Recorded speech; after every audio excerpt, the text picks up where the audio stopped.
Good evening and welcome to Bronx Talk. There are a number of types of peace officers in New York that we are familiar with. Police officers, correction officers, court officers, bail bondsmen and bail enforcement officers. But one group of officers in the crime-fighting spectrum often fly under the public's radar, and it's possible that many in the general public don't even know what they do. And that is probation officers. In fact, their union is embroiled in a labor dispute that could upend an important aspect of our legal system. Tonight, we've got the head of the union with us, as well as a retired probation supervisor, to help us all get educated about the probation system and about their current contract dispute. Please join me in welcoming to Bronx Talk the president of the United Probation Officers Association, who is a Bronx native and the first African woman to serve as president, Dalvanie Powell. Nice to have you with us, Ms. Powell. And a retired probation supervising officer who's also a Bronx native, Joanne Palmer. Nice to have you with us, Ms. Palmer. Thank you. Welcome. Ms. Powell, let's just start with you and let's just lay the groundwork. Nice and simple. What is probation? How important are the officers to the stability of not only the probation system, but the legal system in general? Okay, so probation is the alternative to corrections. Instead of a person getting sentenced to jail, prison, or placement, they're sentenced to probation. We are charged with working with men, women, and youth who've been convicted of a crime, and they might serve from 6 months to 10 years or life to probation, depending upon their what they've been convicted of. We're considered the corrections without the bars, right? Because we're alternative to corrections, right? And then I like to compare us to the scales of justice. And the reason I say that is because we have to maintain public safety, right? We have to keep the community safe, but we also work with them to help them change their behavior so they become law-abiding citizens and abide by the conditions of probation. So someone is sentenced to probation, and 1 year, 2 years, 5 years, 10 years, could be any amount of time depending on the crime and depending on the way, I guess, the judge or the jury has decided. What do you do? In other words, they're basically going home, right? And then what do you do to deal with that or to supervise them, et cetera, et cetera? So we provide them with, we coordinate rehabilitative services for them. We arrange education and vocational training.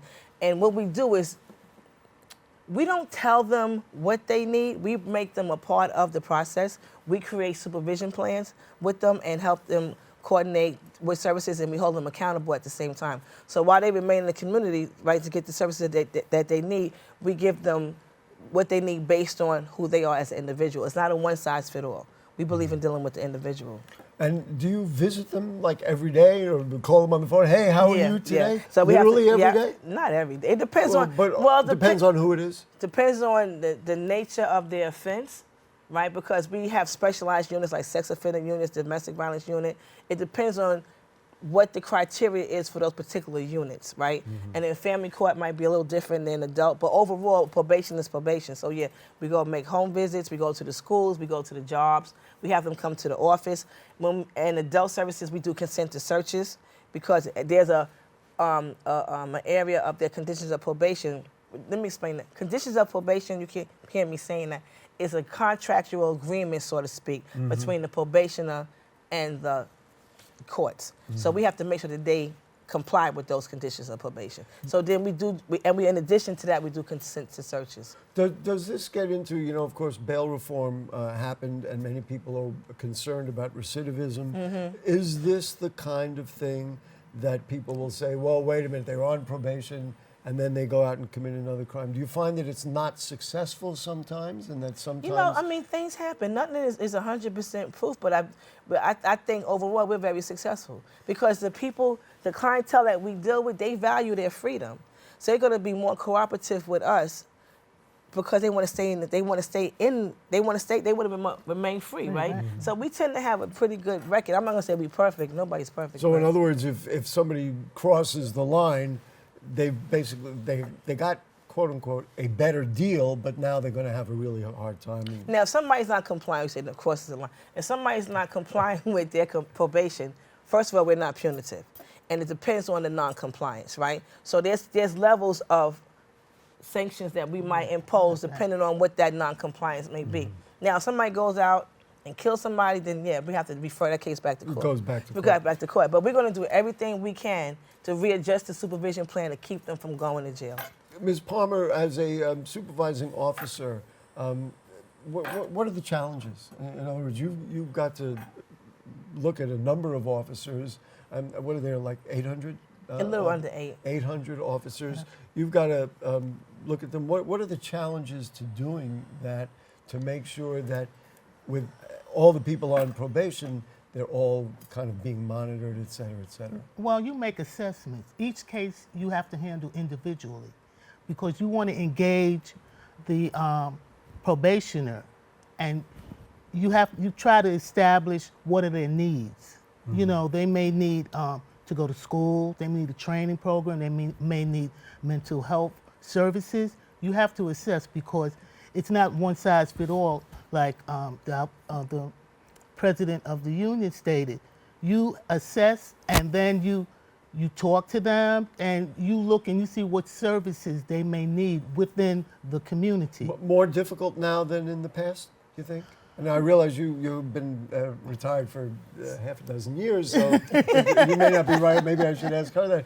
But really, was it easier in the past, or it's been pretty consistent? I don't want to say it was easy. Nothing's really easy when you're dealing with human behavior. What we have now is tools that we look at and we assess and see what they basically need. It's a lot of mental health services that an individual may need. And when you deal in family court, it's the family. And that's a different than dealing with in adult court. Right. I had asked, I guess, from the negative point of view, and say, well, did you have people who didn't comply? Other success stories that you remember, and you say, wow, you know what? I worked, or some of my colleagues worked with someone, or more than one, who ultimately kind of rehabilitated and stayed straight, and then got a career and raised their family. That has happened, yes. I'd like to hear you say that it happens more often than not, right? In other words, it works? In my personal experience, I dealt with juveniles my last 20 years with probation. It makes me feel really good when they come back and they say to you, Ms. Palmer, you helped me, or where's Miss Powell? Where's she at? Where's she at? And people automatically assume that they're coming back to they come back to praise you, to say thank you if it wasn't for you. One kid I had, he came back, he said, thank you. I said, you need time out? He said, if I didn't have time out, I would be doing 20 to life. Wow. That must be quite gratifying. Makes you feel good. No question about it. So I'm going to ask you then the question about, because we're all concerned about sufficient mental health support and other social services. Do you find, and do the officers find that now it's more difficult because the need is greater and there are fewer spots in some of these social service I'm sure organizations? they find it's challenging for them, but we have relationships with other, how can I say, providers. Right. See, probation can't do everything, Right. but we have to develop, part of those supervision plans is to have the services, like she said, in relationships with outside providers to make sure that they get what they need. One thing in my own research for this program, and it came up and the question had been presented to me, people don't know the difference between probation and parole? No, I don't want, no. I don't, and is it a P thing? I don't know what it is, but no, it's a lot of P that mess everybody. No, but for some reason, yes, and it's funny, when you go to Google, they still have us mixed together. No, probation is the alternative, right? So we're a cost savings to the city and the state. So instead of, like I said before, instead of a person going to prison or placement or jail, right, they get sentenced to probation. Whereas parole is after they've served time in prison for adults. After they serve time in prison, and then they get released to parole, and then they get supervised community service, or finish out the rest of their time on parole. Let's talk about raise the age. 4 years ago, the raise the age law raised the age of criminal responsibility in New York State from 16 to 18 years of age. Has this impacted the work Yeah. at all? Yeah, it In other has. words, now you're working with younger people? Family court was only up to 15 and 16, 15 and 16 years old, So yeah. now family court is dealing with those individuals who is 16 plus, 17, 18, that they wasn't dealing with before because those individuals was once in criminal court. So now the caseload has gone up and you got, So I want to just measure the Yeah. impact for our viewers. The caseload has gone up Yeah. because now there are more people who are going to be on probation. Is it more difficult to deal with this? I It's- guess as opposed to a younger person. it's challenging. Dealing with teenagers is challenging anyway. Anyway. But yeah, it's a little bit more challenging. And how has it impacted the whole? You're the president, so you see all of it. Has it put an extra load on the work? That you Yeah, it do? has been extra load, and they have to be even more intense. And like I said, it always, and it's not like everybody, every 16 and 17-year-old that comes through our doors is a problematic person, a problematic youth. Absolutely not. It depends on who we are dealing with. It's all about who's in front of you. So I can't say blatantly because it applies to all of them that had that opportunity to remain in. Right.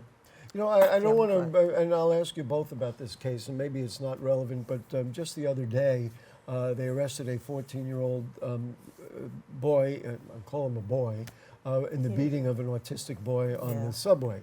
Yeah. I guess, I know Donald Trump said when a youth offender happens, we want to lock him up and throw away the key. That's probably not a great answer.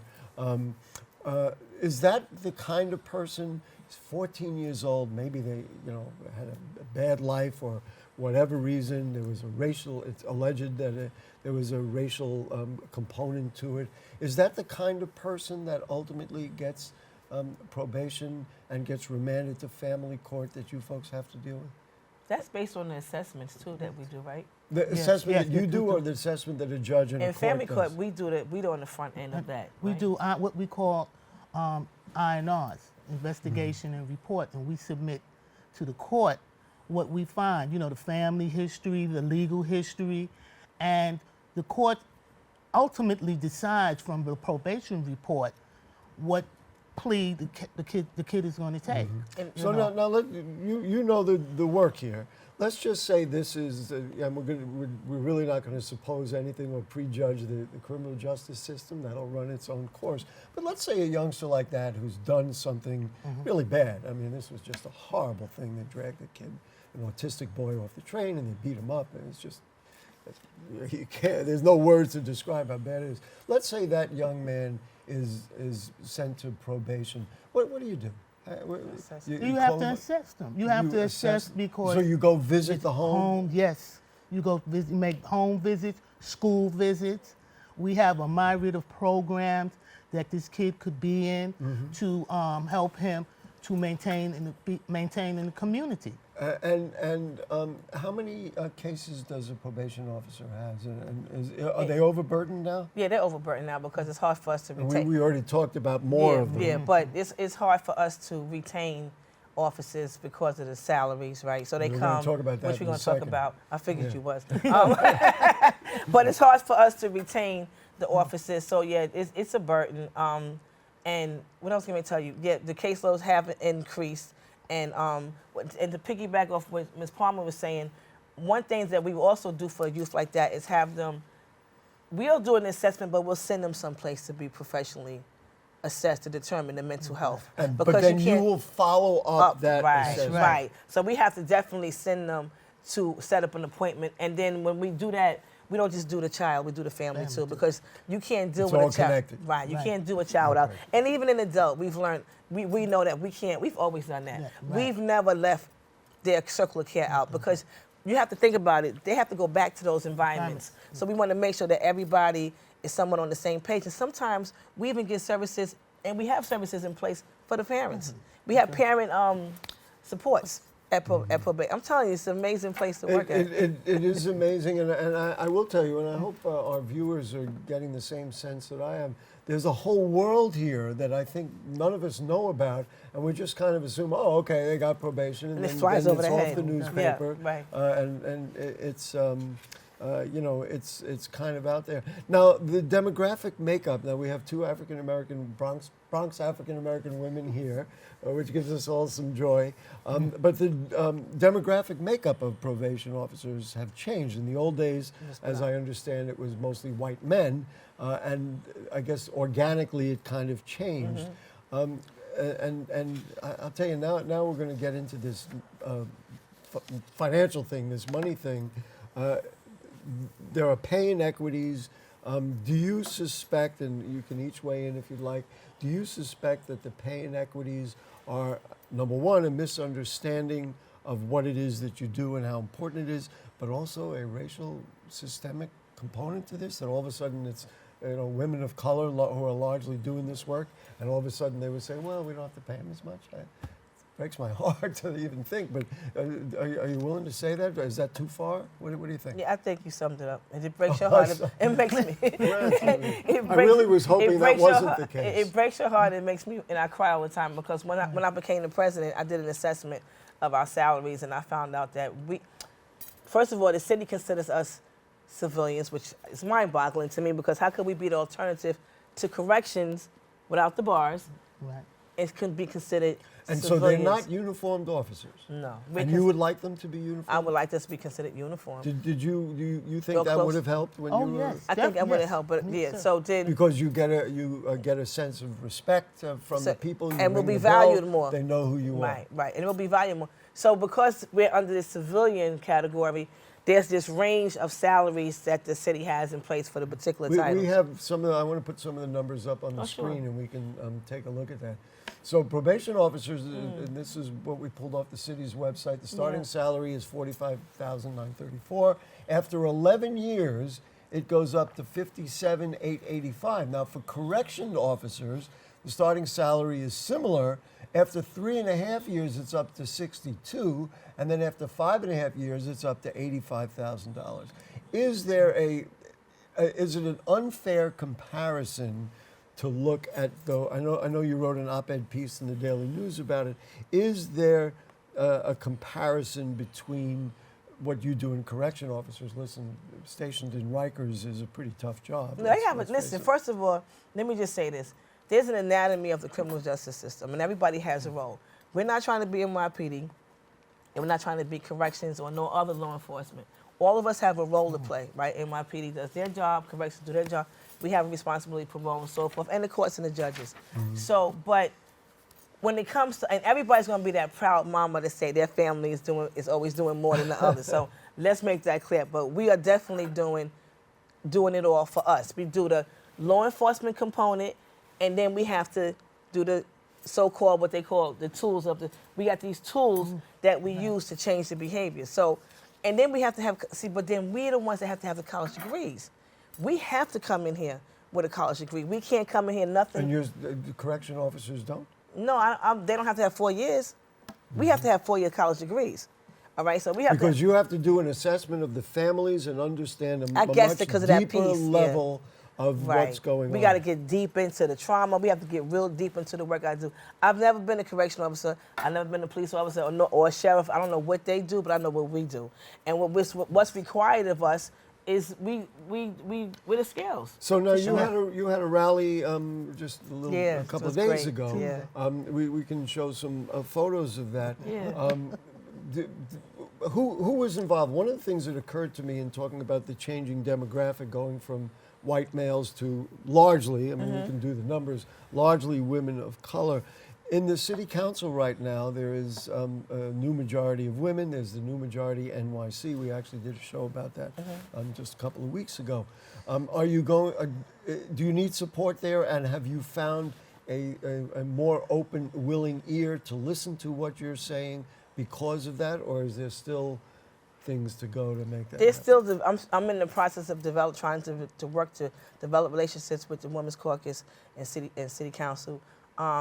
Yeah, we need as much support as we can get. We had what was great was that, look at them.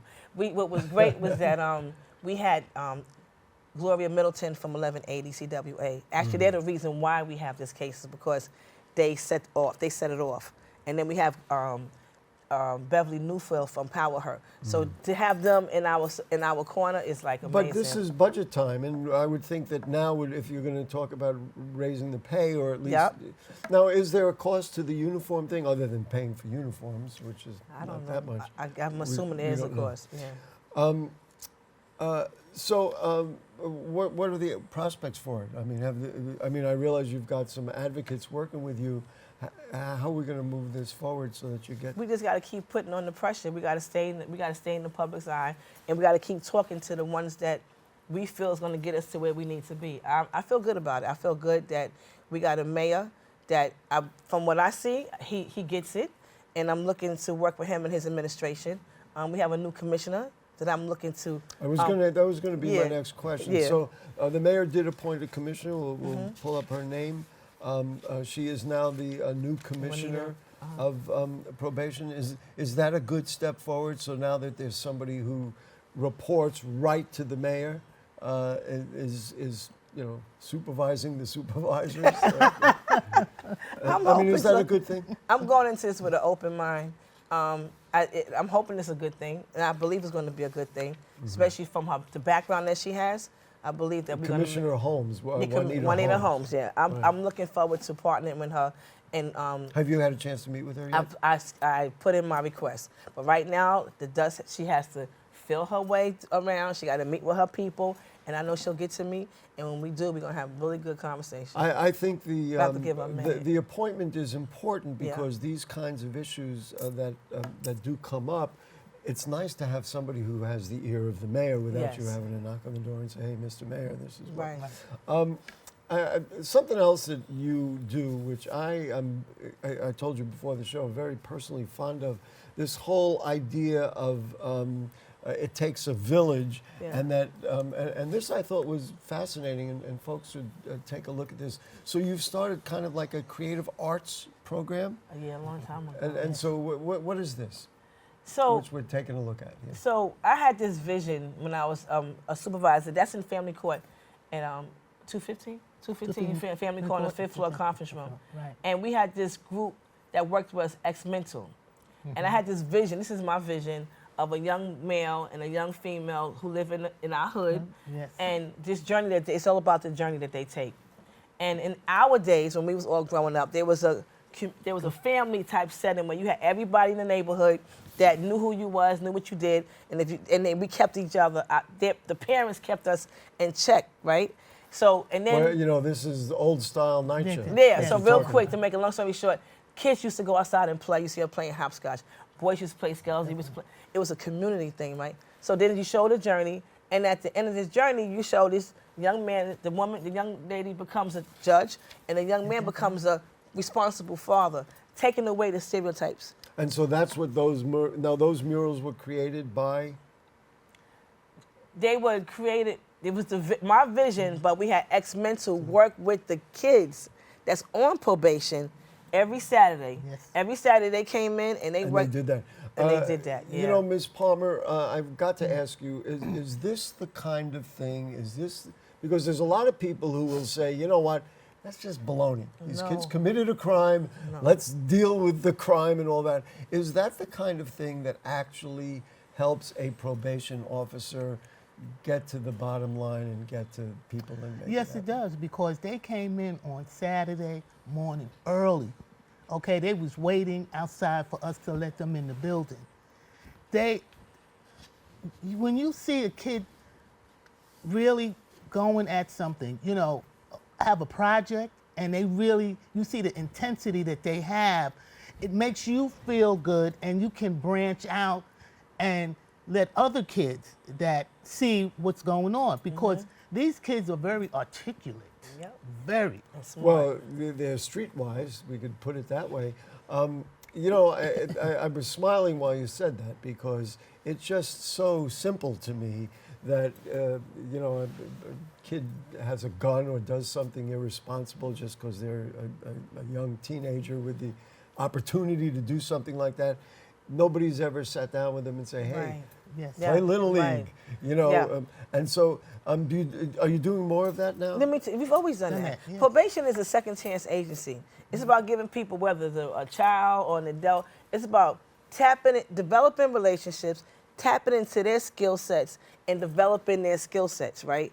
And we expose them to other options, and then we find out what that is. You understand? You And know, their we talents. had this dialogue when we had the new majority NYC in here. Do you find that the kind of transition from white men to women and women of color has breeded a greater sense of understanding of how we're going to get to the bottom? That motherly thing. You know, you said it, and I didn't know how to gently bring it up. It could be that. It could be that. You know, and obviously now the borough president of the Bronx is a black woman. Have you reached out to her? I've spoken to Ms. Gibson several I times. think this is the kind of thing, and this question came up in our dialogue with the new majority. What was going to be the difference, and maybe greater understanding, maybe an emphasis on arts programs and all that is something we can really look at as a real solution, as opposed to, well, some people have some crazy ideas, that kind of thing. So what's next? We'll start with you. Hope you're enjoying your retirement, but I know you're obviously staying involved. What do you think should be next in this process? The wages, that's a big thing? Oh, yes, definitely, yes. What would help them do their jobs better? The wages, the uniforms? All of these. Dalvanie is here going like this with the money. Yeah. Well, money plays an important factor in any career that you choose. Sure. Okay. And you'll get better qualified Quality people, of course. Yes, if you Yes, pay them. yes. and they'll stay. And they'll They'll stay. stay. And they'll stay. And so then for you, Ms. Powell, what do you want to see? Well, obviously it's Absolutely the money, but I want us to be recognized for the work that we do, get the credit for what we do. We don't get credit for what we do because we work along with all different types of law enforcement groups, and we never get the recognition that we do. I have members who go out on warrants and picking people up on warrants, doing big guns and drug busts. We never get recognized for that. We go into the homes and taking guns and drugs and paraphernalia out the drug. We need to get recognized, and we need to be valued. We need to be respected more for what we do. So I'm going to make a proposal here to you.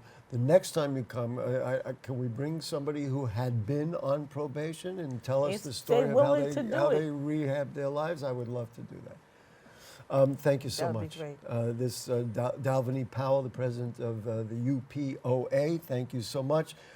Joanne Palmer, thank you for your service for all those years, and enjoy your retirement. Thank you. We thank our producer, Rebecca Hemick. Our director today was our buddy Joe Boonchan. Thanks to the cast of thousands who work with us here in the studio. And you know what happens. We'll see you next week, of course. Good night.